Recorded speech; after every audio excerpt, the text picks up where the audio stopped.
Hello and welcome back to another episode of the On the Sideline podcast with Jackson and Kyle. I am joined here as always by a man who just got signed to a vet minimum to play for the Tampa Bay Buccaneers. Kyle, how are you doing? I'm doing good. Happy to step in at fullback for the Tampa Bay Buccaneers. I think I'm going to get a couple touchdowns this year. I'm ready for it. Okay. All right. Yeah. I think, New England will be very pumped up. The return of Kyle to the play. Very exciting. Yeah. The biggest story of the week is definitely me. But, there's this Tom Brady guy too, so that'll be interesting. Yes, Kyle, I've noticed you've gotten into the audience can't tell us. You've gotten into dancing during the music and the pre-show. It's to hype myself up. I'm getting myself ready for a great show. That's all it really is. It's great hype music. Oftentimes on runs, I'll be listening to that. Is that really your go-to? No. No. So, all right. Well, this should be a very fun show. But this one, we will have another hashtag fun show before the just to set it up for Sunday. If we're going to have our podcast as normal, we're also going to be going live during the Sunday night football game here on the YouTube channel, Jackson Kruger Sports Productions. Everyone come over, hear our reactions. We'll try to break down the game. You'll hear our, overreactions during the game, which should be a lot of fun. Kyle, I'm looking forward to that. Yeah, it's going to be fun. Can't guarantee we'll be better than Chris Collinsworth and Al Michaels, but we'll give it our best shot. Mm-hmm. I'm definitely setting myself up for failure here. There's a good chance that I make myself look like an idiot on live TV or live internet, whatever this is. It's live TV. We're actually going to be on NBC. They're bringing us on Manningcast style. Exactly. So there's a good chance I'm going to make myself look like an idiot. But it's going to be a good time. We're going to break down the game. We're going to talk about each of our teams. So this only happens once every, 4 years for us. So might as well get on in here this season and talk about this game. Yes. Which one of us am I Collinsworth and are you Al Michaels or other way around?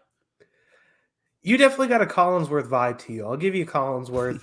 I'll just be Al Michaels. I'll randomly drop in gambling tidbits. I think that's fair. I think that checks out. Actually, I'm definitely more of the Collinsworth. I believe became a very rich man today, selling a chunk of Pro Football Focus. So maybe that means good things in my future. Yeah, guess stay tuned for big news on Jackson Kruger Sports. Yes, exactly. No. Yeah, let's hope that I can get $1 billion valuation or whatever. Probably not, but in the meantime, we can podcast about football. We got a game to recap before we get into our picks previewing week 4. Eagles, Cowboys, and RIP Eagles hype lasted 2 weeks. It was fun while it lasted, but it seems like are the Cowboys legit, Kyle? Well, so here's my question, and it seems like they are, because it seems like we overthought this.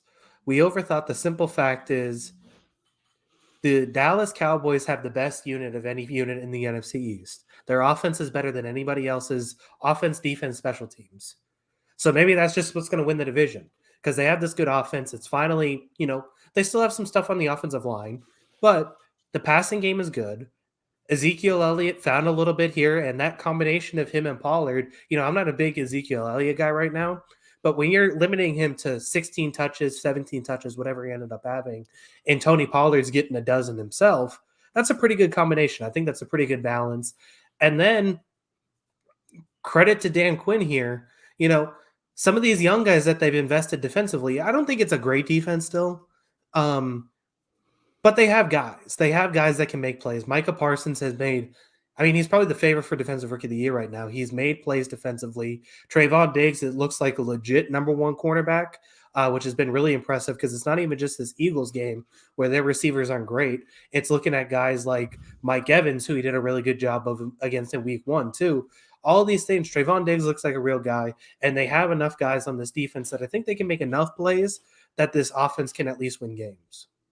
Yeah, I think I agree. I think to me the biggest surprise here has been the Cowboys defense. I think we all knew the offense would play well. I do want to bring up when it comes to the offense, I've seen a bit of like, oh, see, they need to have a more balanced rushing attack. Teams are playing cover 2 against them. Like that's why the running game is working better. The Philadelphia Eagles, I thought, had a smart strategy of saying we have a good front 7. Let's kind of help our back end out a little bit. It just kind of worked in the worst way possible, where they weren't good enough to stop the run and weren't good enough to stop the pass. Then, even with the extra safety deep, so that was kind of the issue. But it's not. It's like their team is still built around Dak Prescott. It is. But yeah, like guys like Trayvon Diggs coming out of nowhere, like as you sort of mentioned, not out of nowhere, but he's certainly, I think, been a surprise, a pleasant surprise this year. And then Parsons has done a lot, and, especially with, we all saw that play where he was able to sort of just, he sort of gets frozen on the RPO, but has the speed to catch Jalen Hurts anyways. So like stuff like that, it was really hard for the Eagles to run their offense. So yeah, the Cowboys are probably better than we expected. Yeah. Even with that defensive stuff and how much better it looks, Cowboys are 30th in the league in defensive yards per play against over 3 games.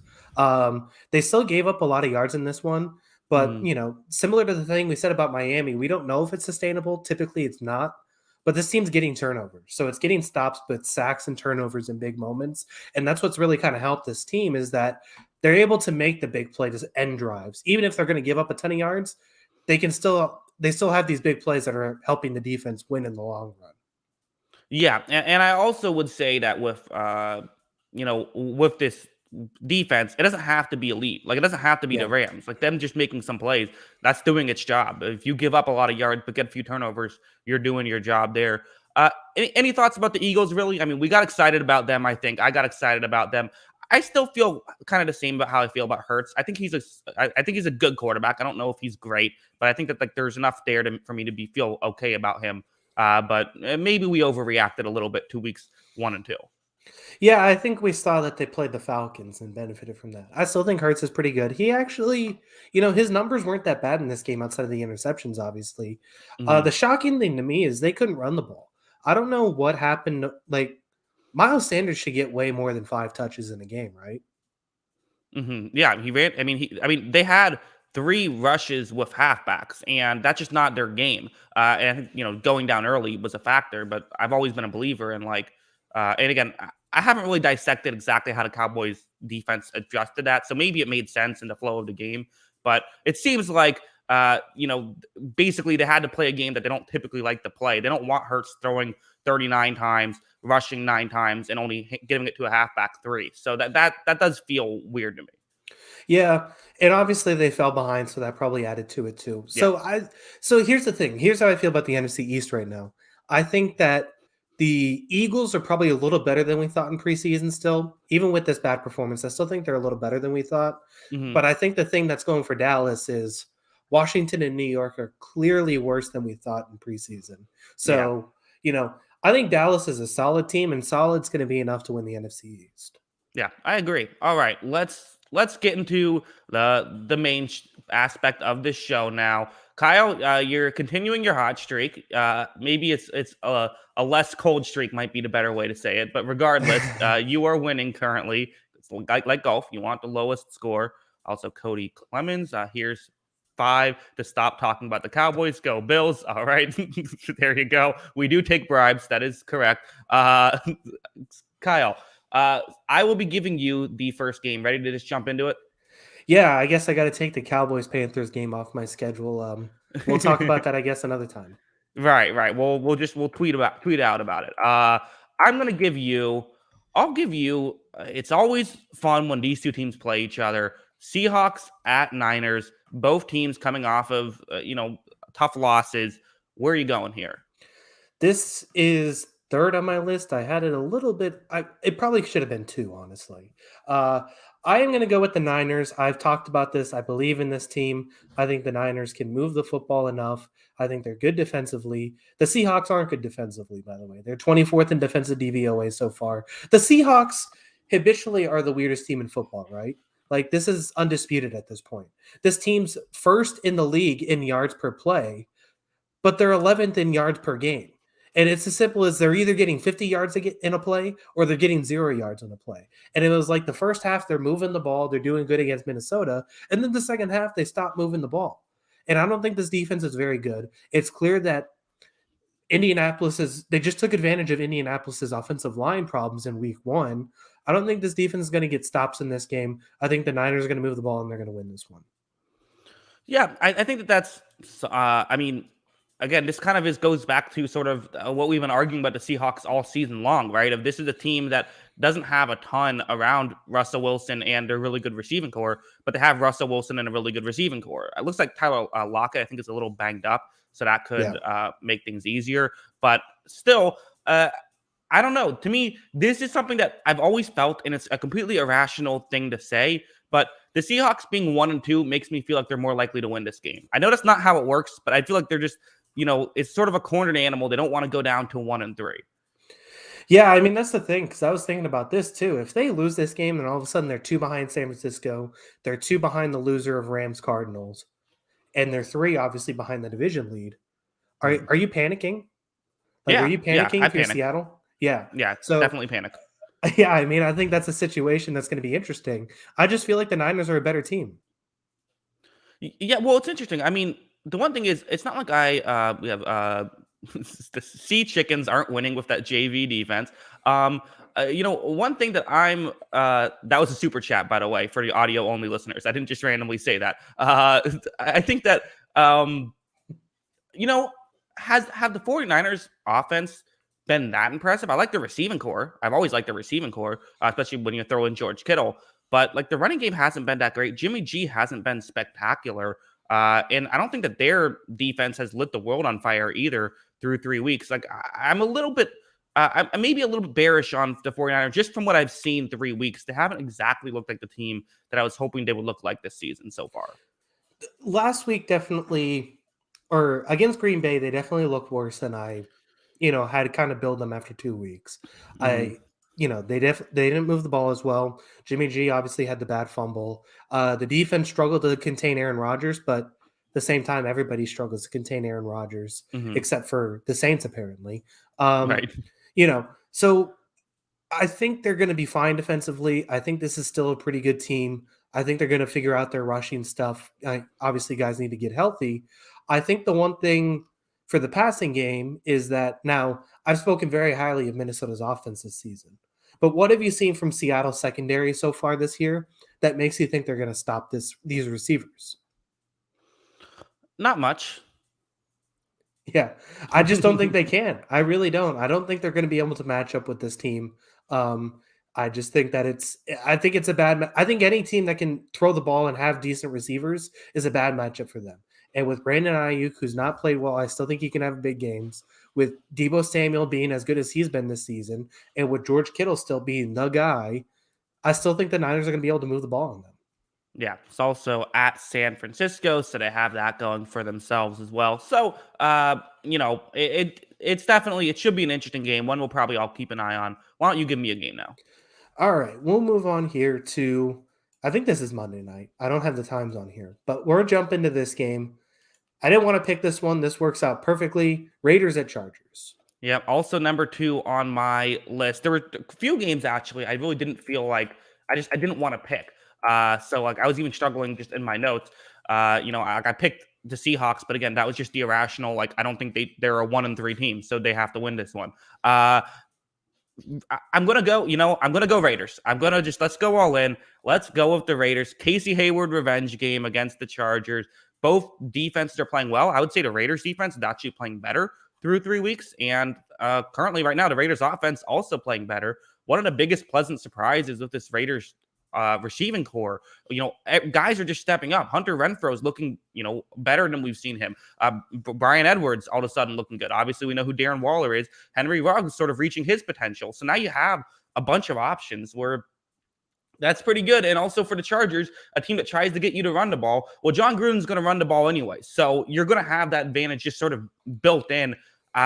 This is a game that could go either way. It is at Los Angeles, which means it's a home game for the Raiders. That's kind of how that's going to work. But I think that it should be a very fun game. I think that this could go either way, but I'm going to go Raiders here. Yeah, I'm leading Raiders here too because, I mean, it's simple as this. They are 9th right now in opponent yards per play. That's defensively. They perform very well yards per play wise. And they're 8th overall in team yards per play. So they perform very well offensively. And typically, if you're top 10 offensively and defensively in yards per play, you're an elite team. Like, I don't think this is the Chargers, the 2010 Chargers. Yeah, that's true. But, you're an elite team if you're playing at that level. And I don't think this is a fluke that they're 3-0 with the way they've been playing. They're playing good teams, they're beating good teams, and they're moving the ball. I guess the one thing that I have question about with the way Brandon Staley has his defense set up, it's constantly, they take away big plays. The way that he sets up his defense, are they going to be able to have those big shots to, Henry Ruggs, Brian Edwards? Are they going to be able to hit those? I know that Renfro and Waller are great in those intermediate to short routes, but can they hit those against the Staley defense? I actually think there's a chance. I think that because the safe, for those of you who, I'll try to explain real quick. What the Chargers like to do is play with 2 safeties deep, and it's a quarters coverage. So the corners are kind of actually staying a little bit further deep. The corners, you typically stay there, and it's the safeties who actually run in and will get into the play to stop the run. Whereas cover 3, usually it's the corners who will do that. One safety just stays deep. So I think there is potential to get a deep shot over in the middle. And when with a play action, I think there is potential there. I could see Gruden trying that. So I think there's a chance. I haven't really seen a team try that yet against Brandon Staley, and I'm interested. I bet Gruden will. So I'm interested to see how that'll play out. Yeah, I think that's the big thing. If they can hit a couple shots, I think they win this game. But I could also see them missing it a couple times, struggling and kind of abandoning it, and then all of a sudden that keeps Raiders offense limited, and then all of a sudden the Chargers have a little bit of momentum, and the Chargers winning that way. These are both very good teams, though, and I can see them both winning. I just think the Raiders are a better team right now. Yeah, I worry if the Chargers are a bit Herbert dependent. Like I do think that Herbert means so much to this team right now, and neither one of these teams have the best offensive lines currently. The Alex Leatherwood pick looked good in the preseason, has not looked good still. 3 weeks in. But the one thing is, I think the Raiders have a much better pass rush to take advantage of that as well. So that could be another benefit Raiders, especially if they're zone defense. And we have another super chat. We have a Raiders. Appreciate how non-biased you are. I'm pretty sure the Dolphins have a better secondary and they didn't stop them. So thank you for the super chat that's Canadian dollars there. Shout out to all our Canadian listeners. Exactly. I mean, I do agree that Dolphins have a better secondary, and his last point. I think it's not necessarily about the secondary, though. It's about the scheme that I think is different. And, Dolphins have elite cornerbacks, so they don't need to put 2 safeties deep. But the Chargers typically keep their safeties deep, and does that limit the Raiders' deep shots? That's the only question I had. Yeah, exactly. So, again, it should be an electric game. This is for the AFC West right now. Kind of fun, right? That the Chiefs are 1-2 makes the whole division. I guess the Broncos are still there, so not exactly for it because in theory the Broncos could end up number 1 after this. But it's a big matchup in the AFC West. Yeah, it's going to be a really fun game. That's the biggest thing. I think this is going to be really awesome to watch, and I think both of these teams are legit playoff teams. So we'll see what happens with these two. Yeah, remember last year. One of the worst games of the season for the Raiders was one, that I believe it was might have been a Thursday night game where Herbert just ripped apart that Raiders defense. That was the first game after Paul Gunther. So interested to see how this new and improved Raiders defense handles that. Yeah, I mean, Casey Hayward's, I think he's Pro Football Focus's number 1 rated corner. So, I believe it's number 2 now, but yeah. Yeah. I mean, so it's a different defense. It's a better scheme for the Raiders. It's going to be an interesting matchup, though. Yeah. Where do you get your film from? A ton of super chats coming in tonight. Get the film on NFL Game Pass. Sometimes you have to use the foreign versions to get the correct ones because there's wonkiness with NFL Game Pass right now. But that's where I get that. You can, hit me up on Twitter if you have more questions. So let's move on now. I'm going to give you a game. I'm gonna give you. This is another game. I just don't know what to make of it. I'm gonna give you Colts at Mammals. That is the Dolphins. What are you? Where are you going with here? Oh man, I was struggling with this game too. This was second on my list. I I think I'm gonna go the Colts. I just think that they have to win this. Like Hmm. I there's just no way this team can go 0-4. It's your thing. Is this team an 0-4 team? It doesn't Right. feel like an 0-4 team, but they haven't played that well. And I mean, if there's any game to finally give Jonathan Taylor the touches he's due, this is the game to do it. Not challenging the secondary. And we talked about it on Sunday. I don't understand the point of building your team around this star running back, which is fine. You can do that because Taylor has the talent to be that kind of running back you build your team around. But why build your team around a guy like Jonathan Taylor and then give him 10 carries in a game? We saw literally 2 weeks or the week before the Titans down, I think 14 against the Seahawks, and they got back into the game by giving the ball to Derrick Henry. Sometimes you just need to simplify the game and say, hey, our best player is Jonathan Taylor. Get him on the field and let's get him touches. Yeah, especially against a team that's going to play a good amount of man, like I do expect the Mammals to do. The question is just, I feel like, can't you just see like Carson Wentz turn the ball over 3 times in this game? Like, isn't this just Yes. exactly like it's a match made in hell for him? I feel like. Yeah, I mean, it really is. I mean, I fully expect him to throw at least one interception. And I mean, last week he couldn't move.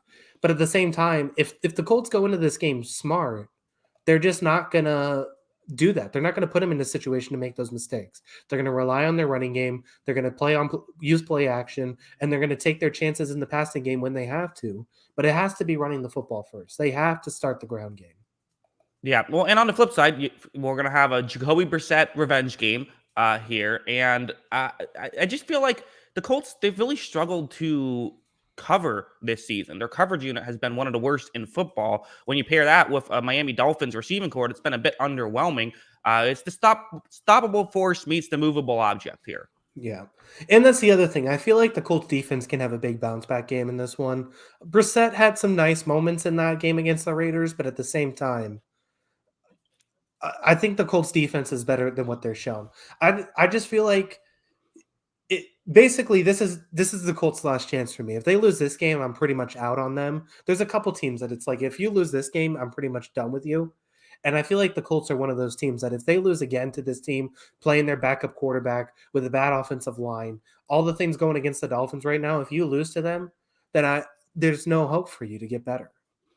Is this a loser leaves town game? Uh I mean, the division for the Dolphins is so bad outside of Buffalo. I would say they still can, but I mean, we were both low on Buffalo or Miami to begin with, so Hmm. it's just like I don't know. It's. I would say probably because I think if the Colts lose this, they're not making the playoffs. Because then they Hmm. got to find a way. Even if you say they beat the Colts or the Jaguars and Texans twice, they still got to find a way to get 5 more wins out of the rest of their games this season. Yeah, well, I mean, the nice thing is their division has been, less than inspiring, but I think we expect Tennessee to get a little better. So let's move on now. Why don't you give me a game? All right. Let's do Ravens at Broncos. I think this is an interesting game. The Broncos have looked good, but they haven't played anybody. The Ravens don't make a lot of sense, but they won a couple games. So where are Hmm. you going with this one?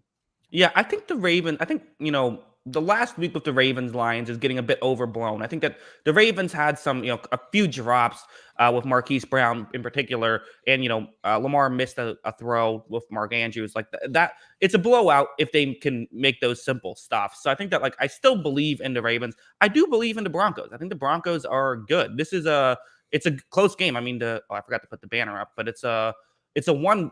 The line is Broncos -1. So this is one I think could go either way. On one side, I'm really excited to see Vic Fangio attack this Lamar Jackson offense. This should be a lot of fun. On the other side, I think that the question to me is, can Teddy Bridgewater, what can he get done against a better defense than he has dealt with these past few weeks, even if there still are injuries there? I'm going to lean Ravens, but this is definitely one that could go either way. Yeah, I think my one concern with this. So looking at the Broncos right now, they're third in the NFL in expected points added per play for the defensive ranking. So the third best defense in football per value per play. The one thing is that they're carried by their number one overall passing defense. They're 15th overall, so they're pretty average in the run game, defending the run. And obviously that's what the Ravens are going to rely on here. They're not going to challenge the secondary a whole lot, given their receiving core. I think the Ravens can kind of control this game on the ground. And then on the flip side, the Ravens defense has been actually pretty shockingly bad, especially in the passing game. But I do feel like this is a team that likes to bring pressure. They love to blitz. How's Teddy Bridgewater going to handle that pressure? Yeah, I think I totally agree with all those points. It's interesting, Greg, because you like the Broncos like to play the sort of cover three zone. I'm just interested in seeing what kind of matchup we'll see against them, and they'll probably use more resources in the running game. But maybe you don't want to do that. And listen, Greg Roman gets a lot of criticism, I feel like, but I actually don't really hate him as a play caller. I think that when I've always felt this way about like a baseball manager. When a baseball manager doesn't have a good bullpen, every decision looks bad, right? Because whatever you do, something's going to go poorly. Well, I feel like with an offensive coordinator, it's wide receivers. When you don't have receivers that can get open, you're going to look worse just because plays aren't going to get open as well. And this year, we've seen receivers look a little better. Sammy Watkins has meant something to this team. And when you add on Rashad Bateman coming back, this could actually be like a mediocre receiving core, which would instantly become the best Lamar has had to deal with. And when you factor on his running ability and how that can help guys get open, this could be a really dangerous team, a really dangerous offense. I still have questions about their defense, but I think that it's fair to say like these are two teams that I'm willing to say are playoff level teams. And I think that if the Broncos can win this one on the flip side, people will probably say, okay, this team is like a legit team because they have had a cupcake schedule to this point. Yep. I mean, it's true. I mean, they haven't played anybody. And, just going off of the Ravens offense, I've used it a few times already, going back to yards per play. When this team, in 2019 for Lamar's MVP season, it was 30 yards per play. Last season was viewed as a bad season for the Ravens. They were 10th in yards per play. And this season, they're 5th in yards per play, and people think the offense still stinks. I do think this team struggles. I know they came back and beat the Chiefs. I think historically this team has struggled when it's fallen behind. But I do feel like this team can get out early and kind of jump on the Broncos. Yeah, Lamar Jackson, one of the crazier stats, leads the league in yards per rushing attempt and yards per completion. Yeah, he's a unicorn. There's no one like Lamar in the league. Ready to move on? Yeah. All right, so I'm giving you a game here. I'm going to give you a game this is a gross game that I don't even want to talk about. I'm going to give you the balls at Falcons. Where are you going with this one? Yeah, I mean, I'm picking the balls just because this is my similar to the Colts. This is my last chance on the balls. If they lose this game, I'm completely out on you. There's no chance you're making the playoffs. But for a team that, a team that we had pretty high expectations for, I mean, clearly they haven't lived up to those expectations whatsoever.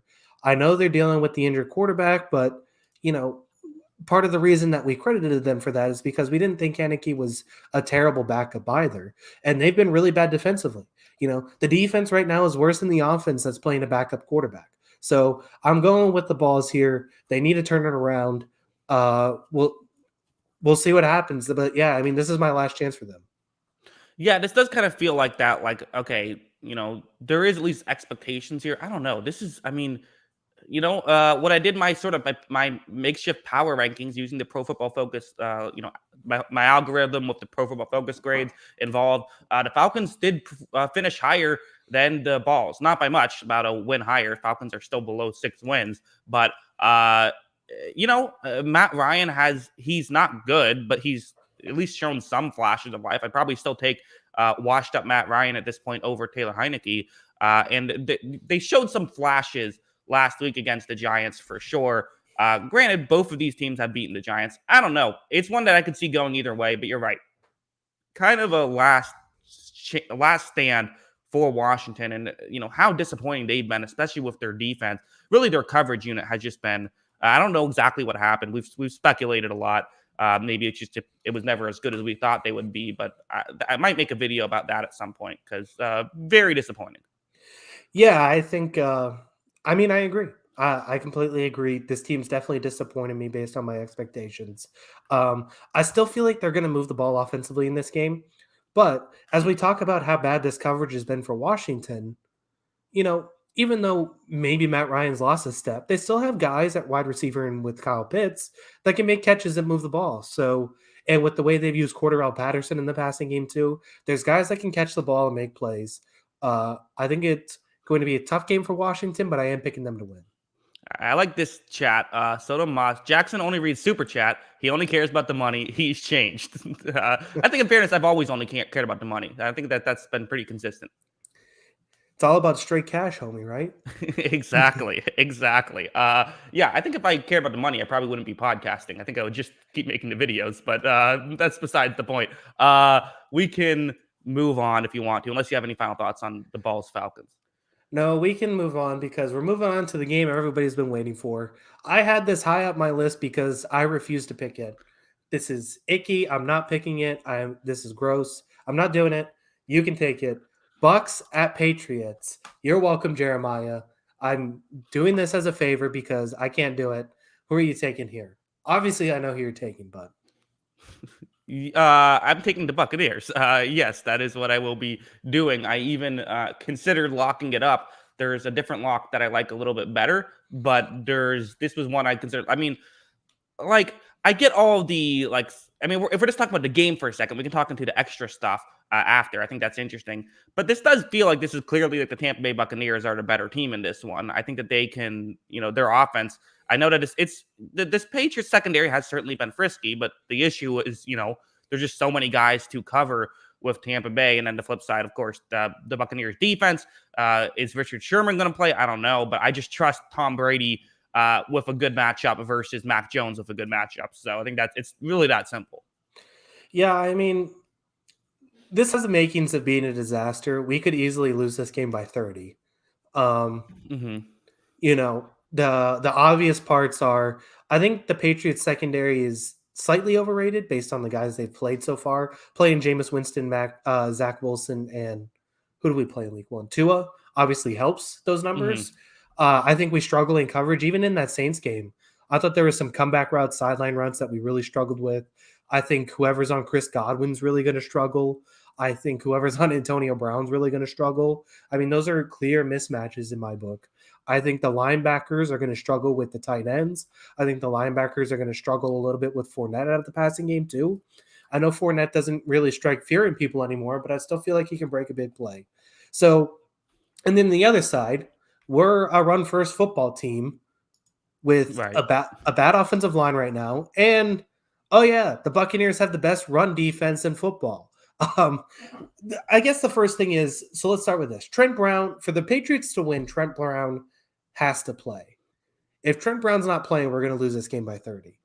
Justin Huron and Kevin Durant, I keep forgetting his first name, the starting right tackle for the Patriots, that's Durant, are not going to hold up in this game.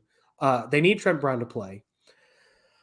The one thing I guess I'll say for the Patriots is that, a little narrative base, the Patriots have just historically found ways to win this game. I know a lot of that history has been with Tom Brady, but even when the roster's not necessarily great, like look at last year when we played Baltimore. It was a weird game. It was like windy and rainy, and the Patriots just pulled that one out. I'm looking at the weather reports. I think they finally pushed it back to Monday, but up until like a few hours ago, there was projected potential rain showers in Foxborough Sunday night. So, Foxborough weather magic with Belichick, with the night game. They found ways to win these games before in the past, and maybe they do it again. It's just there's a lot of numbers and a lot of statistics that back up that Tampa Bay is going to blow them out. Yeah, another super chat. Super chat's going crazy. This Cody Clemens. If you give 2 middle Mannings to Brady, I'm okay with it. Well, I'm glad we know. It's good to know we have his blessing. Yeah. Yeah, some of the comments are wild here. But I agree with what you're saying about, a lot of this stuff. This is one of those things where I get it that, the Patriots historically win this game, but doesn't Tom Brady also historically win this game? Yeah, I mean, coming off a loss, he hardly ever loses 2 in a row. Well, he hardly ever loses 1 in a row. Yeah, exactly. So, that's the thing. So I say that historically we win a lot of these games, but a lot of that history has been with Tom Brady. So we'll see what happens. I'm really excited for the matchup, and I'm really excited just for them to play because the narratives have been a lot. But Hmm.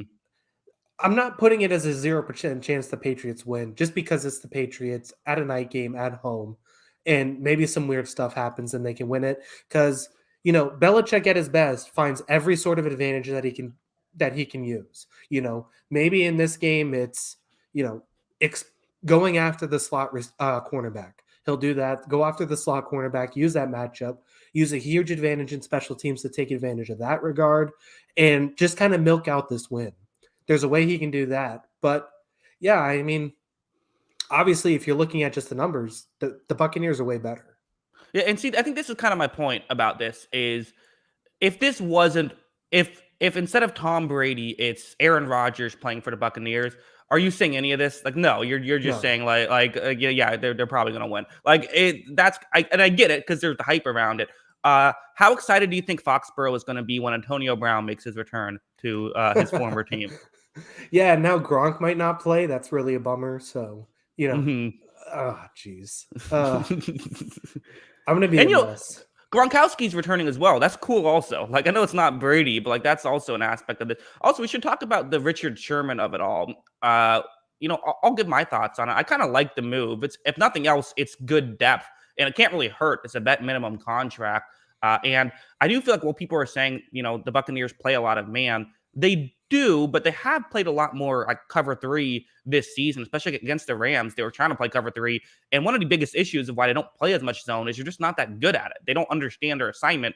Having someone who's done that for over a decade, that can at least help them out when they do want to play zone. And he could at least be a situational corner. So how much would that affect this week? Probably not too much. I could see him getting a few snaps on certain like situations, but for the most part, he probably will, need a week or two to really get into it. But for the future, I like it. Yeah, I mean, I think he can make an impact. I Hmm. think, obviously the front four is really good for Tampa Bay. David and White are really good. I would Hmm. say the bright spot in the secondary has been Carlton Davis has been pretty lights out this year. And adding a Hmm. guy who you can feel comfortable with, like you said, situationally next to him, I think that's a huge advantage because he's been a pretty darn good cornerback this season. So he's up there in the conversation.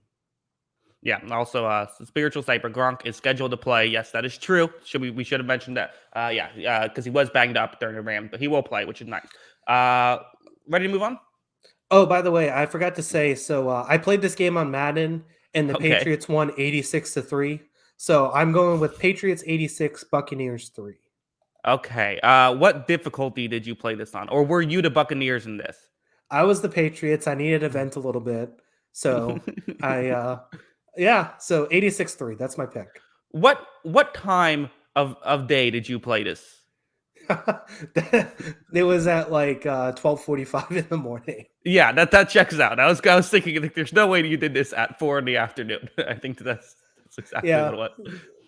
So yeah, All right. 86-3. That's my official pick. All right. I'll say 4-3 That's bold. Buccaneers. Uh-huh. Yeah. I think that this is a both safeties, intentional safeties by the Patriots. All right. Well, we have our picks in. We'll see what happens. All right. Which one is less likely to happen? I think it's about dead even. Let's move on to so you give me no, I give you a game. And thank God I don't have to pick this game because Lions Bears, the Bears, I am just the worst at picking. I think my record against them is picking them is probably like 1 and like 15. So I don't want to pick them as last year I thought they were good, then they completely screwed me. This year, there's the whole weird Justin Fields of it all. Kyle, Lions Bears, two teams that go ahead. Who do you have? Go ahead. That's the perfect way to describe this game. But I will go ahead because you know what?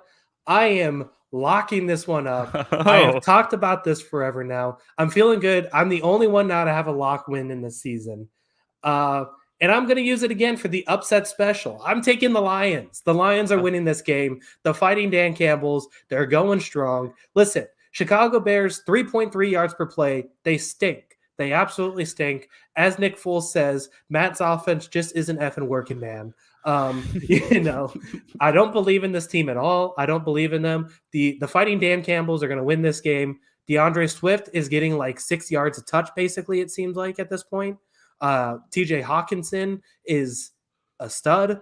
They have enough receivers, I think, to at least, Jared Goff has looked confident enough to go at this Chicago defensive back group. So I feel good about this game. I'm taking the Lions here, and I'm locking it up. They're going to win this game. Yeah, another super chat. Marcus 415. Patriots versus Buccaneers should be exciting. Also, you guys make a great team. Thank you, Marcus. We appreciate that. So I just can't get behind this Lions love. I'm going to come off as such a hater. I know this is the most boring take. I know I should just enjoy the Dan Campbell of it all. The Lions are not a good team. The Lions' claim to fame is that they've, week one, they had an incredible job getting onside kicks to nearly win that game.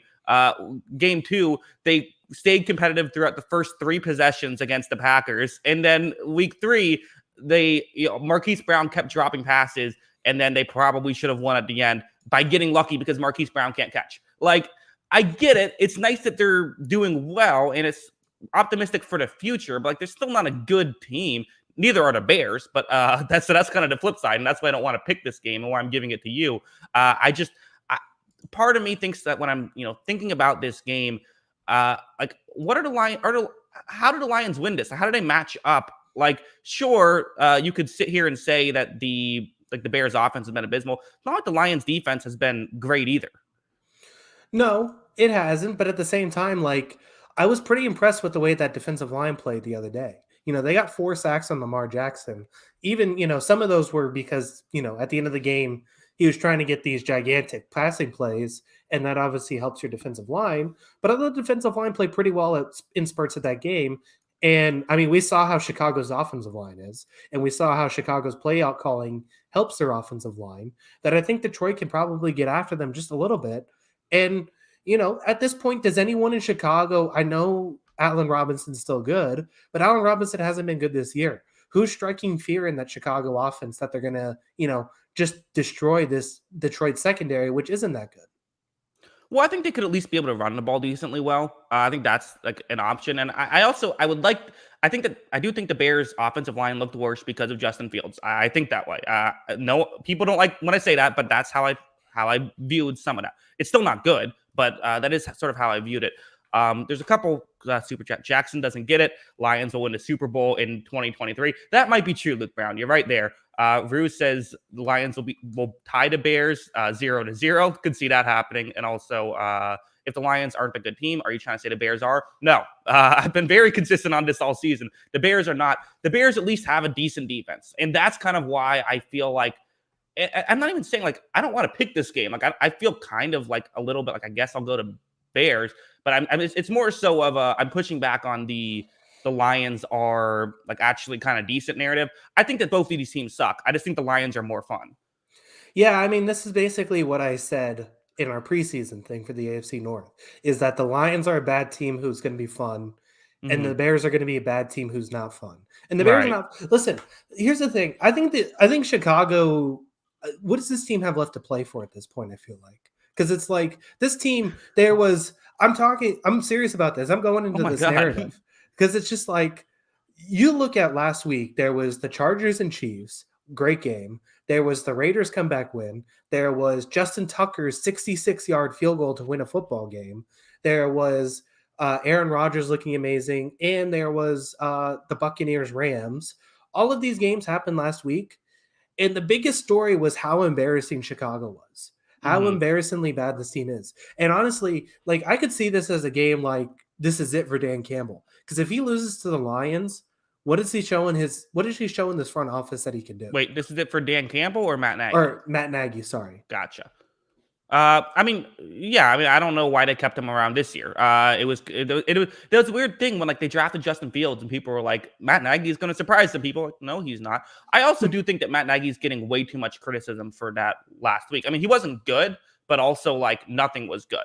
It wasn't people were acting like if there was a good offensive play caller there, then they would have scored 20 points. They were going to suck that game regardless, I think. And also the Bears did beat Cincinnati, who we all think is kind of a pretty good team 2 weeks ago. So there is that is competent. For me, I just think that if Nick Foles or Andy Dalton plays, I think that I would probably say the Bears win. And if Fields plays, I think that, again, I've been consistent about this as well. I think Fields is a project quarterback. There's potential, but it's just going to take some time. So I think that I would probably go Lions if Fields ends up playing. And I don't know if it's been announced yet. So that's kind of my stance on it. Yeah, it'll be an interesting game. I'm probably going to watch this for no reason whatsoever, but I will. Uh-huh. I'm just picking the Lions just because I think even though both teams I think stink, I think the Lions feel better about themselves right now, and they're going to get it done. Yeah, I think Luke Brown says it best. The Chicago Bears are like salad. The only thing about them is the defense. The only good thing about them is the defense. The only good thing about salad are the croutons. Yeah, I think you can get a job working for the writing for the Colin Cowherd show with those kind of analogies, Luke. Great work. Ready to move I like on salads. I like Salads are salads too. underrated now. Wow. Yeah, All right. I think that salad's good. My problem with salads is just I'm hungry like 20 minutes later. Yeah, They do honestly, nothing for me. I don't know how vegans do it. I would just be Uh-huh. starving constantly. Yeah, I think like maybe I guess like yeah, I did vegan. I was vegan for like 2 days, and I was just like I can't do. There's just I'm too hungry all the time. You would just have to be like a giraffe and just like eat constantly, and that's how you R- keep up with it. It's I don't know. giraffes eat 14 hours a day. I know. It's insane. Insanity, and they sleep like 30 minutes. Being a giraffe sounds great. Let's move on. Let's Kyle, you give me a game. Let's go. All right, this is next on the list. I'll just keep it going. Cardinals at Rams. Okay, Cardinals at Rams. Yeah, I'm a little surprised the line is as big as it is. It's Rams -6. I feel like that's a bit far. I do still have I have the Rams winning this one. I think that the Rams are the better team. Um, I think that the Rams were really impressive last week, and I'm. Is it fair to say I'm still waiting to see that Cardinals offense a little bit more? Like, is that fair? I mean, I definitely feel better about them with 3 weeks, and I still feel like they're good, but I'm not quite sure I'm willing to say that they're better than the Rams offense, and definitely the Rams defense is better than the Cardinals defense. Yeah, I mean, I think that the Cardinals are a good team and probably a playoff team, and that's why I think they're close.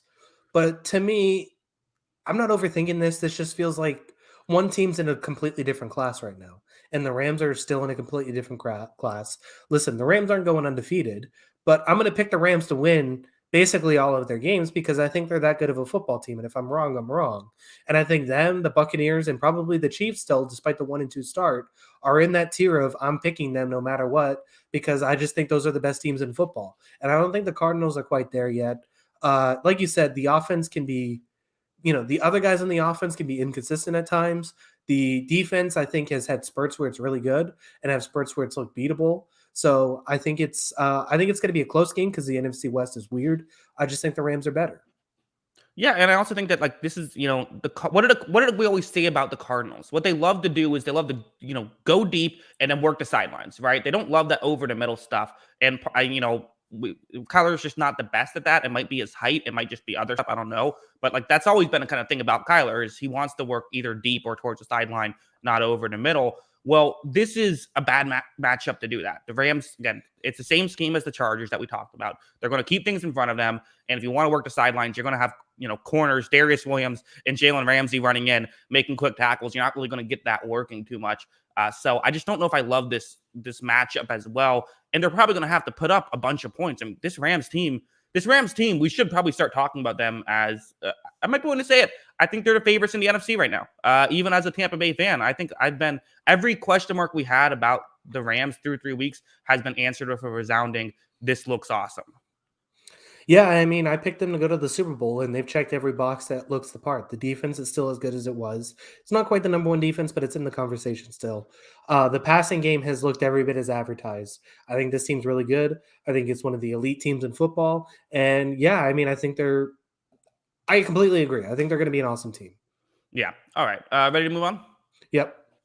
Okay. So I am going to give you Panthers, Cowboys, maybe two surprise teams a little bit through 3 weeks. Panthers at Cowboys. Where are you going? Yeah, this is a really interesting game. Panthers right now are number one defense in Pro Football Focus ratings.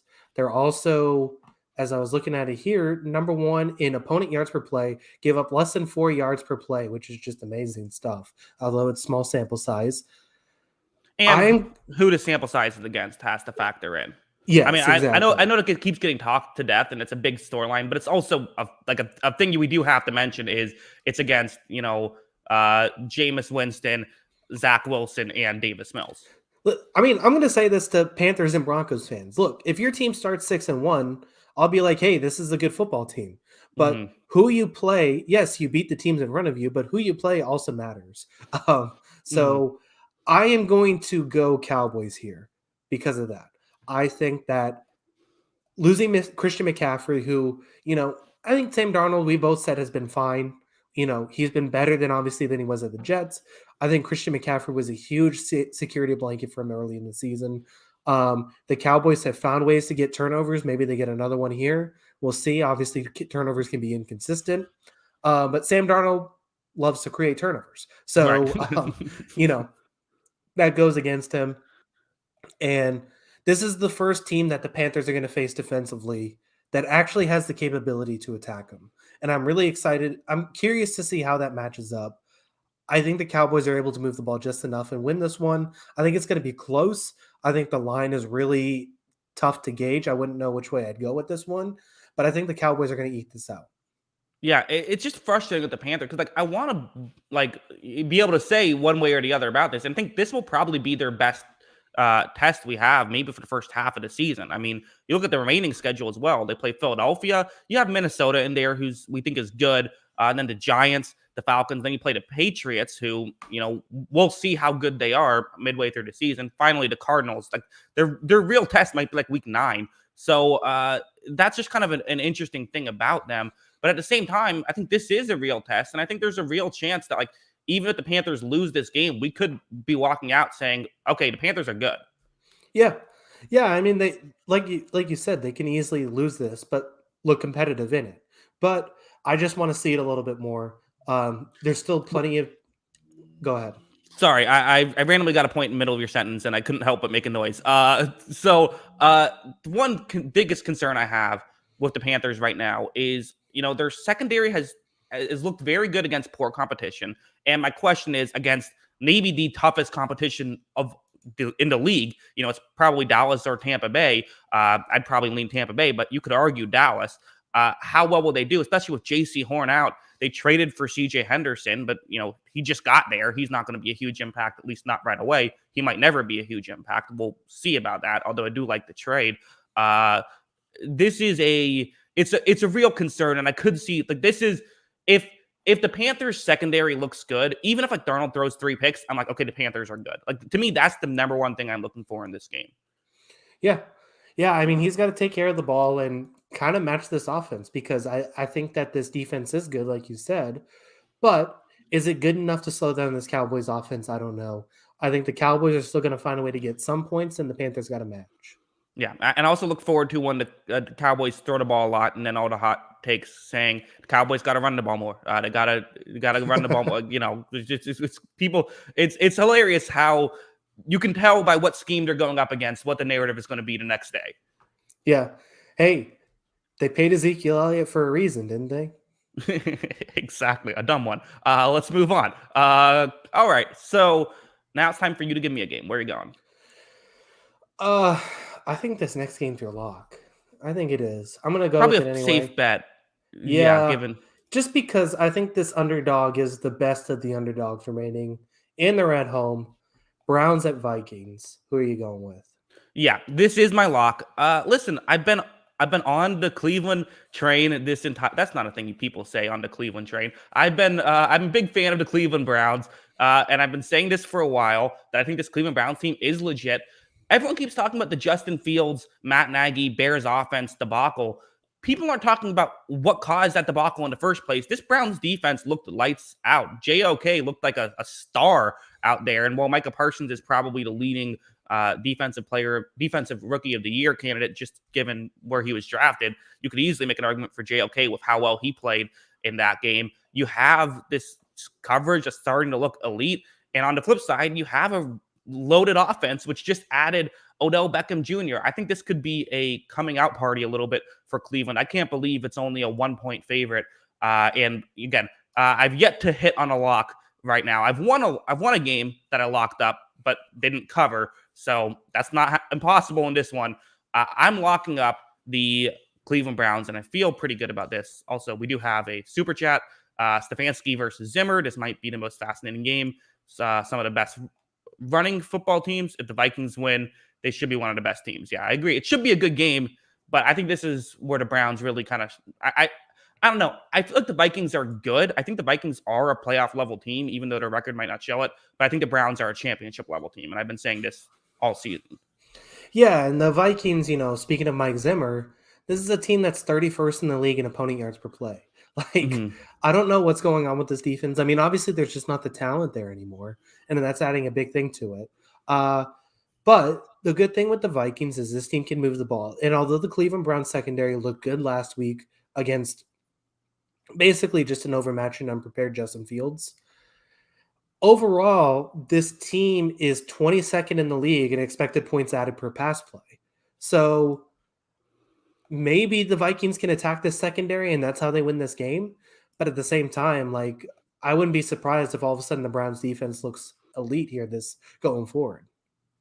Yeah, I don't know. I mean, I think part of that, I definitely think it looked really good against Chicago. It didn't look as good the first couple of weeks, but like, people keep talking about that Bears game and the offensive line. Like, an aspect of it was just nothing was getting open. I mean, there wasn't, like, that's part of why the Bears stopped chipping guys. Like, that's something people keep saying is like, why did Chicago run so many empty sets? And first off, they didn't actually run as many as people are making it out to be. And secondly, because the guys weren't getting open. They needed extra guys to try and make this work. I think that it's a zone defense, so we expect it to kind of take some time to develop. And, listen, the Vikings have proven they can run on anybody. So they've done this consistently. They probably won't be able to get a running game, get some stuff going. I don't think that it's going to be a blowout necessarily, but I think that I feel confident with the Browns winning this one. Here's the question for you. Does Kirk Cousins throw his first interception of the season? Well, that's an interesting aspect of this, and that's a good point, is that Kirk Cousins has been playing red hot. The one issue I always have with Cousins is his pocket presence. He again, his sacks just make him look awful. He looks like a guy who doesn't play football when he gets sacked. It's not great, but other than that, he's been fantastic, and maybe he can continue to pick apart this Browns. But I feel like that's kind of what the Vikings have to do, is they have to just have an explosive offensive day, and I just don't know if I can see it happening. Yeah, I mean, it's going to be really tough, but, I've talked about the Vikings offense. I think it's really good. They have so many good players on this team. It's a tough matchup, so I'd probably go Browns. So it'll be close, though. Yeah, I think it should be fun. Let's move on. So let me get my notes up. This is time for me to give you a game. Correct. I'll give you one that when the season started, we probably thought would be an interesting game. One of these teams, the Steelers, looks awful. The Packers had a bad week one, but it looked impressive in weeks 2 and 3. Packers -7. Where are you going with here? Packers. I'm going with the Packers. I think, this could be kind of a get-right game for the Steelers defense, and they look better. But at the same time, they could still lose that way because the offense just isn't good enough. I think the Packers can break down that Steelers offensive line.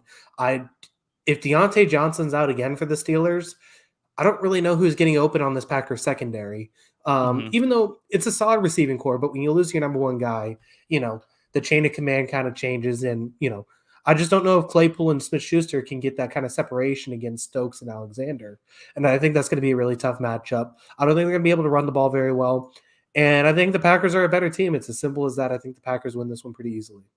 Yeah. I mean, the Steelers have just been so disappointing. Like we had high hopes for this team. I think we both kind of felt like I think we both had them in the playoffs. The defense has been underwhelming. I mean, the coverage, which looked really good week 1, albeit there were some Josh Allen misses in there that made it look a little better, has fallen off a map since then. Along with their, Big Ben has looked horrible. The receiving core has looked horrible. This is not a great football team right now, and they spent their first round pick on Najee Harris as kind of like hey, let's go all in and try to win a Super Bowl. My power rankings currently have them as the 31st best team in football, only ahead of the stupid New York Jets. This is it's a mess, quite frankly. Yeah. And, the pass defense is bad for the Steelers. The run defense is good. The pass defense and the run defense is bad for the Packers. But which team do you feel more confident to attack the other? I think the Packers are just going to get a billion yards on this pass defense, honestly. And that's all it's going to be, is that Aaron Rodgers is better than – Aaron Rodgers and Devontae Adams are the best 2 players on the field, and they're going to act like such. Yeah. I mean – I guess I'm still maybe holding out hope that maybe Roethlisberger is just, somehow going to put it all together. Do you think it's let's throw this out there. Uh, is it time to start thinking about putting another quarterback in for Pittsburgh What, Dwayne Haskins? or Mason Rudolph? I mean, you have two young quarterbacks. Like, put one of them in and see what you have. Is that Duck guy still on the team? Yeah, maybe. Where's Duck Hodges at?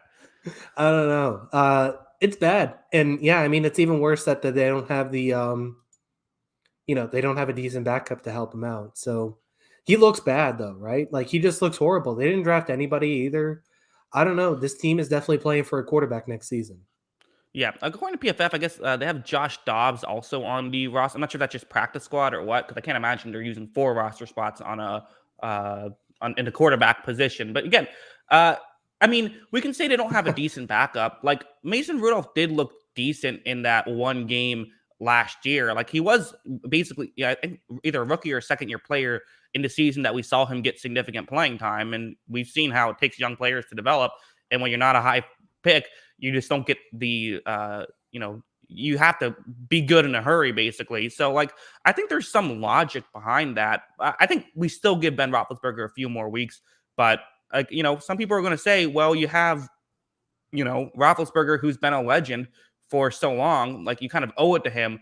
I've never believed in that. I kind of feel like there's 53 guys on the roster. You owe it to the team to put the best guy in, and if it's not Ben, get him out of there.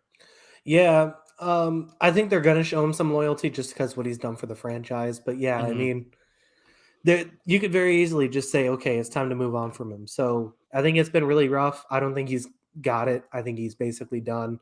But I don't love the options that they can go towards to move on from him is the problem. And I don't know how this is going to, affect the decision making. The other thing I know about Josh Dobbs is everyone liked him at Tennessee because he was like an aerospace engineer, even though he's a mediocre quarterback for Tennessee. So I can't imagine how good he's going to be in the NFL. Okay, well, maybe keep our eyes. I think he came. I think he played in like the Raiders game when Ben had that weird, like he got hurt for and, like they couldn't find like the like MRI thing or whatever. Like they just couldn't find. I don't know. That was a weird thing. I remember there was something weirdness there. But watch, we bash Big Ben for all of this, and now he's going to throw for 400 yards and 5 touchdowns, and win 48-47. Yeah, the only way he throws for 400 yards is if he gets like 80 pass attempts. So, which might happen. The Steelers will do that stuff from time to time. So, all right, we can move on from that game. Anything else you want to add about the Packers, Steelers, or any of them? No.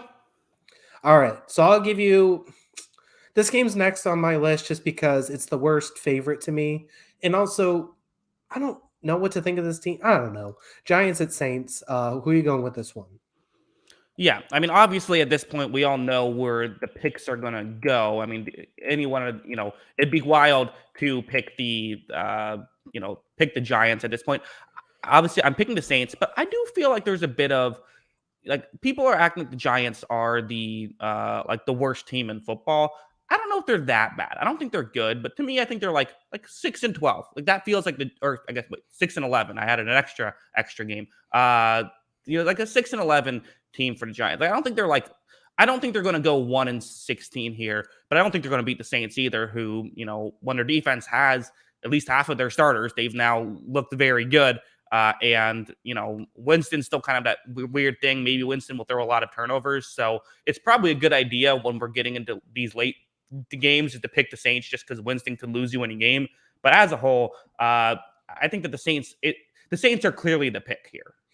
Yeah, they're the pick. I don't like this line just because I don't think the Saints are built as a team to like crush teams. Like they did win, what was it, 27-13 last week? But that was also off a pick 6. So, it was like a 7-point win basically. This is a team that at its best covers very well, uses Alvin Kamara about 30 times a game and wins games that way. I don't think this is a team that's going to blow teams out, which is why I don't get the -8 with this one. And, we know who Jameis is. Even in that game last weekend where he didn't have a pick, he had some suspect throws, including the touchdown pass.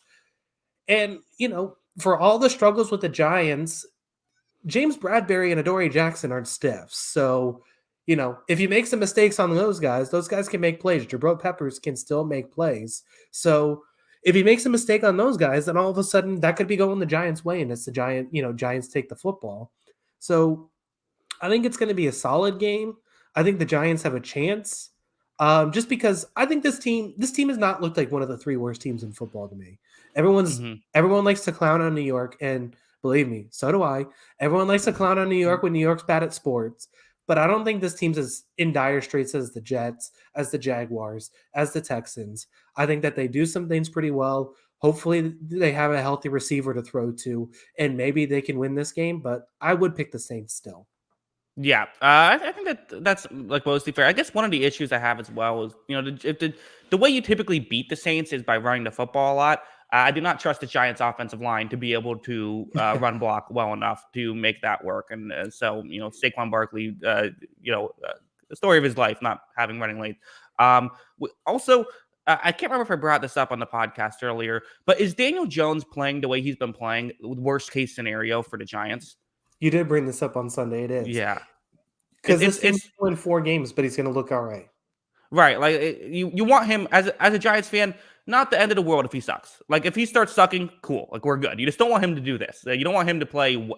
Pro Football Focus has him as like the 3rd best quarterback in football. I don't know about that. I think he's fine. But that's one of those, like, I like BFF, but every now and then they have one. And I'm like, oh, that's not what I would have had. It's also sample size too. That's another thing. I think he's like the number 2 quarterback in fantasy right now too. Okay. And I mean, it's because of rushing stats, but still, it's just like he's had a good start. Obviously in that first game, the fumble killed them. But I think that I think he's had a solid start. We'll see if it continues. Yeah. All right. Let's move on. Let's talk. So I'm going to give you one now. 4 games left. I will give you, not a lot of these are great. We have, just to set the stage for the 4 left, we have the Titans at Jets, Chiefs at Eagles, Texans at Bills, and the one that I will give you, the Jaguars at the Bengals. It's the Thursday night game. Things get weird on Thursday night. The Jaguars did nearly pull off a big upset. They're now playing a team that maybe isn't quite as good. And the one thing I think I have going for myself giving you this game is just the Zach Taylor of it all. I never trust him to not blow a game. But obviously, Cincinnati, heavy favorites here at 7.5 favorites. I almost went back to the fade Jacksonville well for this one. The Bengals, I'm continuing to say this. The Bengals are good. I don't care what Zach Taylor is. He's a bad coach, but the Bengals have a good roster. And that good roster starts with the defense right now that is 7th in the NFL in expected points added per play. And they're giving up the 4th amount of opponent yards per play. They're doing very good on with the defensive line, with that secondary with Jesse Bates. This defense is going to create turnovers in this game, and they can throw the football. Their offensive numbers as a whole don't look great because they can't block for Joe Mixon, but they can hit the big plays with this passing game. Joe Burrow, I think has been, even though a little bit sloppier than his usual self, I think he's been good this season. Jamar Chase has obviously been great this season as a rookie. They can move the ball enough. They can hit the big plays. And the Bengals defense, I think, is pretty good. Is it weird? How weird is it that the Jaguars traded away CJ Henderson? I mean, I tweeted about this, I think. So it's just like, I don't understand. Like, it just seems like it's like tanking for the sake of taking, We just want to keep starting over.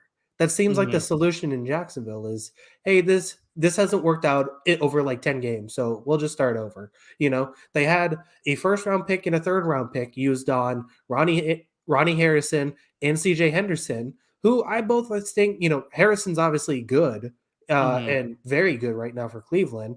And Henderson is a guy who still has a ton of upside. His coverage numbers weren't great, but he's pretty good in the run. He still does some things pretty well. I think there's upside there to him. And they basically just traded both of them for scraps. I just don't understand. I don't understand the logic behind it. I don't know. If you're not willing to be patient to develop talent, then why even have a football team, honestly? Well, right. I mean, the Rodney Harrison, and again, it's sort of a new regime, so it's like, okay, I get that, like, it's not, you can't exactly go through each single, like, I get it, the new coaching staff, all of that, but But like the Ronnie Harrison one made no sense because they got a 6th-round pick back. It's like at that point, just release him. And yeah, I kind of feel similar with this, and especially it's like you're getting Dan Arnold, like that's the guy you're going for. Who like okay, he's looked fine through 3 weeks for Carolina, but I think the main reason people like him is just because his name rhymes with Sam Darnold. I think that's the main like thing that's been going for him. He's looking up his sort of stats. He's was an undrafted free agent in 2017, and it's been kind of a replacement level tight end his entire career. I don't really know why that's the guy you're going after. Like that's not really moving the needle. Like, maybe they just like Dan Arnold and think they can fix him or something. But this feels like very early to give up on a player who, and also like Josh Rosen after his first season still got a 2nd-round pick. Usually guys will give you stuff for people with talent. He was a number 9 overall pick. It's hard to look at this any other way than a mistake. And if you want to say the mistake was the drafting or the getting rid of now, take your pick. Well, I mean, I think the thing is that we have said on this podcast multiple times, and I still think it's true, cornerback is the longest developmental process for young players. Mm-hmm. And it isn't like the Jeff Okuda situation where it's looked bad, and there's been times where it's looked awful. At least CJ Henderson, I think, has shown flashes that he's going to be a good corner in this league. Now, you want to see it a little more consistently, but that's part of the development process for these guys. Yeah, and I almost wonder if it's like, they kind of do have sort of a toned down defense with this new Jacksonville thing. I mean, the guy only has 582 career snaps in the NFL. I mean, that's like half a season worth of snaps, and you're giving up on him already. Just looking at the Pro Football Focus numbers for his coverage grade, last year it's a 58.3, which is on the low side, but like for a rookie, that's not awful. It's not good, but like that's not terribly awful. This year at 43.3, so it might just be a scheme thing. But again, you don't trade away good players because they don't fit your scheme for peanuts. You find that's not good ways to use the assets that you have. Yeah. So anyway, I'm taking the Bengals. I think they're a good team. Right. I've been on this since week 1. I think this team's actually, underrated almost. I know they have a bad coach, but I think it's a good roster. Right. And I think that, again, this could be one of those, like we think like 10 weeks from now, we say, how did the Bengals lose to the Bears? That could be one of those things. Yeah. So, all right. We'll move on here. Titans at Jets. I'll give you that one. All right. Got to go with my guys. Zach Wilson lighting it up, beating the – no. Okay. Obviously, this is the Titans are the team here. I think I heard Marcus May is out for the season, which sucks. So, it's nice, though, because the Jets have a lot of talent to sort of, around that. So they'll be okay. I think somehow the Jets might even be a little bit overrated. I think that their defense is a lot worse than people are giving it credit for. I just think that when you're playing teams who are trying to run out the clock the entire second half, you look a little better. The offense is a mess. Nice thing is that the Titans defense isn't that great. So maybe you can finally get something going offensively. We saw them get a little bit going against the Panthers. So the hope is just that Zach Wilson does well, but yeah, clearly the Titans are the favorite here. Yeah. I mean, I think they're a way better team. Now I've heard stuff that Julio Jones and AJ Brown might be out. Okay. Now obviously that makes things interesting. But Derrick Henry is still way better than everybody else in this game. So, I mean, if you're going to have to rest guys for health, the Jets are a perfect team to do that. Here's one way I could see the Jets maybe having a decent day is with this Mike LaFleur scheme is he wants to establish the run, which he hasn't been able to do too well because, when you're establishing the run, but every rush is going for 2 yards. Okay, great. Now you've set up a 3rd and 6 for Zach Wilson. Yeah, you really helped him out there, and now teams don't have to worry about a play action. Well, the Titans' run defense has not been great this season, so maybe you can find ways to, get a running game going, get some play action going against a team that will play zone, can kind of scheme up stuff that way. Again, I don't think they're going to win, but the hope is that you can at least, look competent. Yeah, that's the thing. So as the Zach Wilson stan, what are you hoping out of this game going against this Titans defense, who we've all kind of said has been suspect? Nervous, because if he struggles here, I'm running out of excuses, Kyle. Yeah. I think that's a good point, but I do feel like he's going to be able to get some yards in this game. I mean, I think hard to get a lot worse. Yeah, exactly. I think he'll be all right. But yeah, I mean, the Titans are just The Jets are just a bad football team. It's as simple as that. Yeah, I think that. Yeah, exactly. And also, like, we probably should put some blame on like their wide receiver development. Like Corey Davis is a good wide receiver. He shouldn't be looking this bad with the Jets. Like he's not a superstar, but he comes into the Jets and isn't looking good at all. Like Elijah Moore has a lot of potential. Like why is he not playing well? Denzel Mims can't even get playing time. So it's like part of this might just be like, and I don't know what goes on behind the scenes, but like there is the kind of that development thing as well, kind of like what we talked about with the Jaguars. But what about Braxton Berrios? He's good. He's fine. Yeah. Like him. He's not. I mean, again, you have guys who should be able to at least be decent, and they've underperformed. Which even though it's not already not a great receiving core. Yeah. I mean, it's just a bad situation. Robert Saleh has a lot of work on his hands. It's as simple as that. So we'll see what happens with this team going forward. I'm not picking them a lot this season, that's for sure. Right.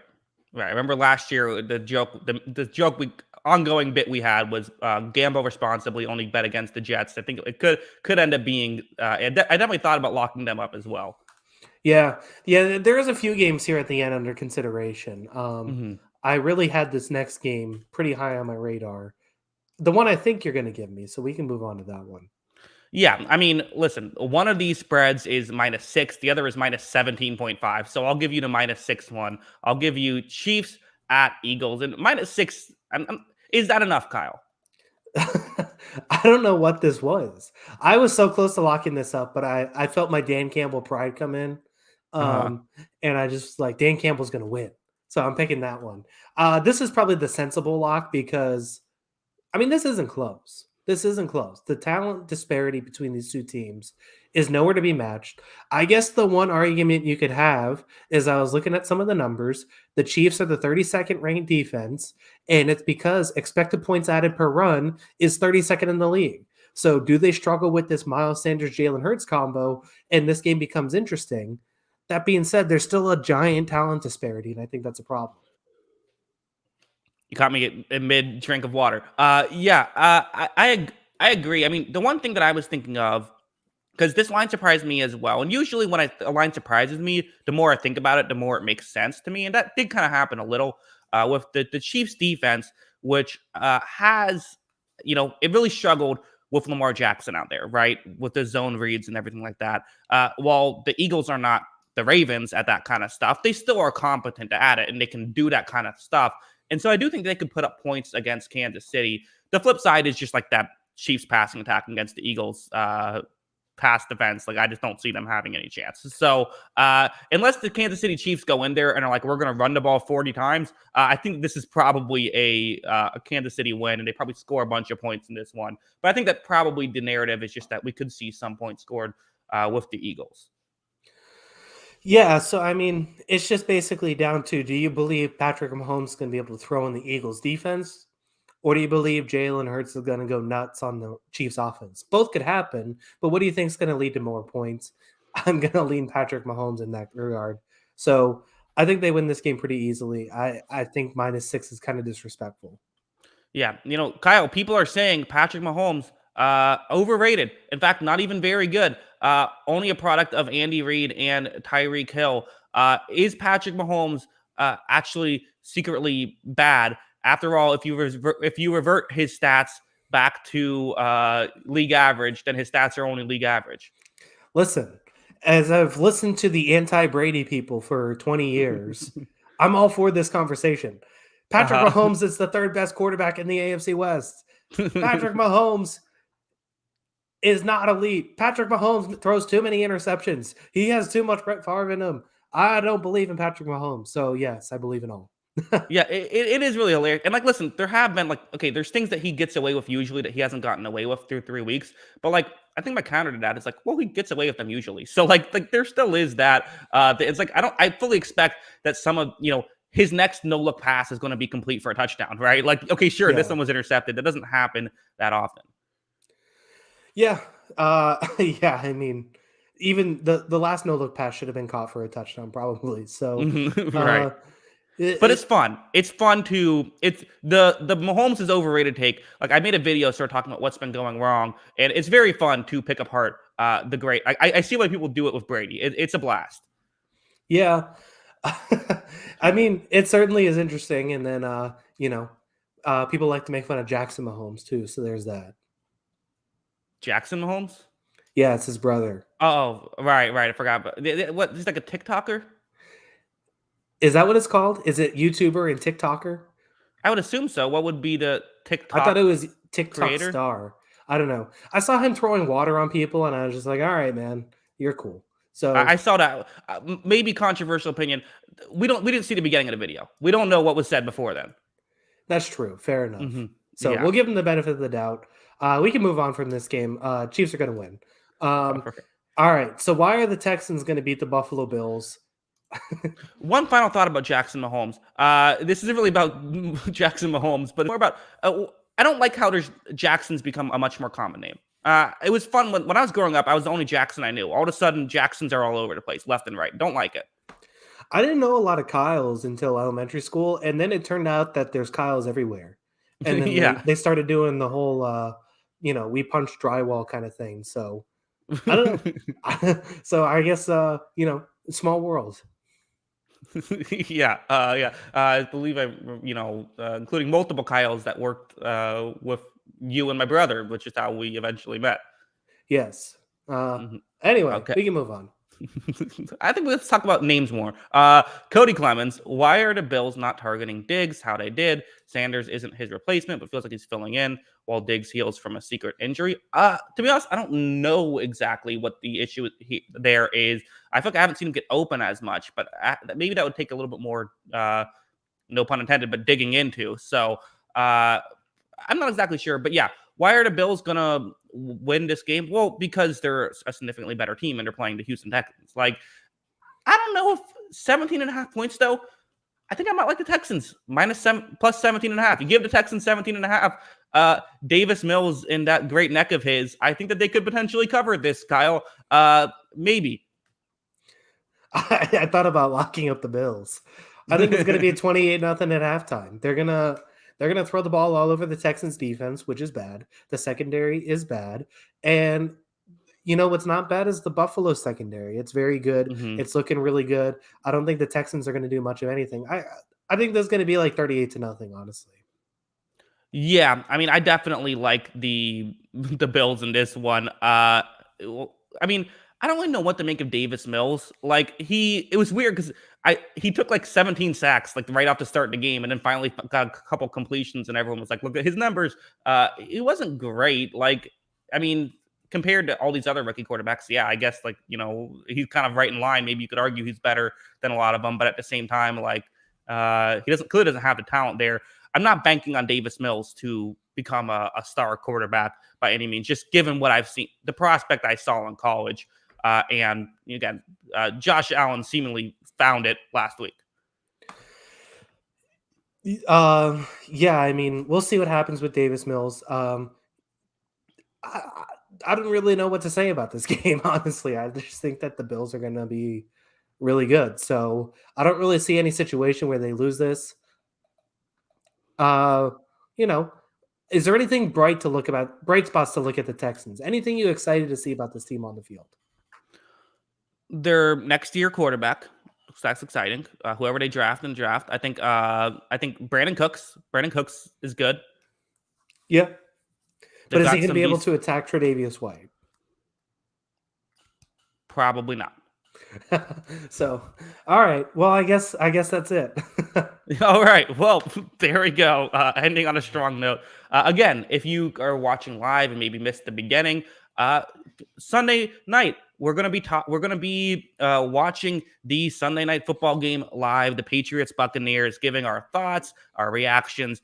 We won't have the game on the screen, obviously. That's copyright. We can't do that. But you'll be able to, put the game on one side of your computer, put us on the other, or however you can make it work, or just after something big happens, tune in and see the reactions. I've done that on those reaction stuff sometimes too. So Luke Brown says, "Here, have some money." Thanks to all the super chats. We do appreciate that. That was really nice. Yeah, we thanks to everyone who even the Canadian dollars. So yeah, cool. even we take Canadian dollars too.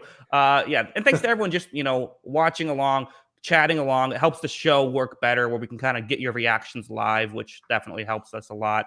And, or if you're just listening after the fact, we appreciate that as well. It's, it's nice to have this sort of community. Kyle, any final thoughts before we head out? Yeah, like you said, just make sure to tune in Sunday night, put it on your TV, put your TV on mute, put this up on your computer. You can listen to us talk about it. You can listen to me freak out about something stupid and minuscule like Jawan Bentley trying to cover Leonard Fournette.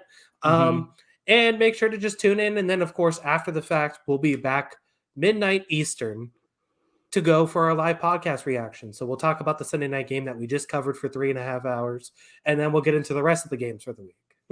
Yeah, it should be fun. We'll be doing a lot of talking. We'll figure out. That should be a good time. So everyone check that out. Also, follow us on Twitter. Kyle, let them know what our Twitter handles are. Yeah, make sure to follow us. That's at Jackson Kruger next to me. I am at by Kyle Gronin on Twitter. And make sure to follow the account page. That's at On the Sideline JK on Twitter, at On the Sideline JK. Any show updates, anything like that, we'll post on that account. Make sure to tune in next this Sunday and follow us. Yes. All right. And again, we do appreciate it. Thanks to everyone. And until next time, have a good one. Peace.